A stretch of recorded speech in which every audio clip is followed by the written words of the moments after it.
কাল ছিল আমার বার্থডে 21 ডিসেম্বর। কালকের দিনটা কিভাবে কাটালাম চলো তোমাদের সাথে শেয়ার করি।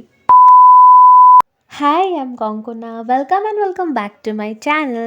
কাল ছিল 21 ডিসেম্বর আর কাল ছিল আমার বার্থডে। প্রতি বছরই একটা দিনে আমি একটু বেশি এক্সাইটেড থাকি, কারণ বার্থডে বলে কথা, আর বার্থডের দিন না দেখবে একটু স্পেশাল ফিল হয়। সকালে স্নান সেরে আগেই পুজোটা সেরে নিয়েছিলাম।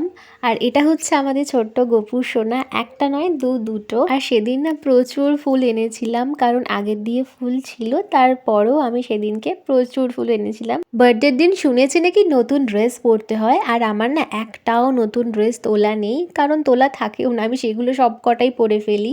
কিন্তু এই ড্রেসটা মিশো থেকে আমি কিনেছিলাম, তাও আবার দুর্গা পুজোর সময়। কিন্তু এটা আমি সত্যি বার্থডের জন্যই আমি তুলে রেখেছিলাম, যে বার্থডের দিন সকালবেলা আমি ড্রেসটা পরবো স্নান করে।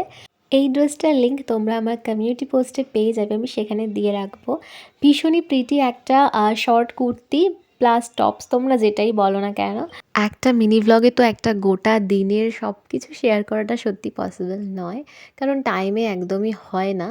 তো যাই হোক, তোমাদের সাথে যেটুকু পারবো শেয়ার করব। এরপর কিন্তু পরপর অনেকগুলো পার্ট আমি তোমাদের সাথে শেয়ার করব মিনি ভ্লগ হিসেবে।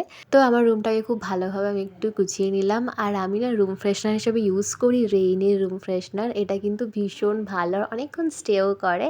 আর এটা আমার চলছে প্রায় 1 ইয়ার ধরে, আমার বেশ ভালোই লাগে। মাথার এই দেখছো ফটো ফ্রেমটা, এটা আমি নিয়ে এসেছিলাম হচ্ছে তারাপীঠ থেকে। তখন বাজে ঘড়ির কাঁটা এই দুপুর 2টা থেকে 3টে, আর লাঞ্চের জন্য মা আমাকে ডাকছিল। নেক্সট পার্টির জন্য চ্যানেলটা সাবস্ক্রাইব করে রাখো। ভিডিওটা কাল আসছে, টাটা।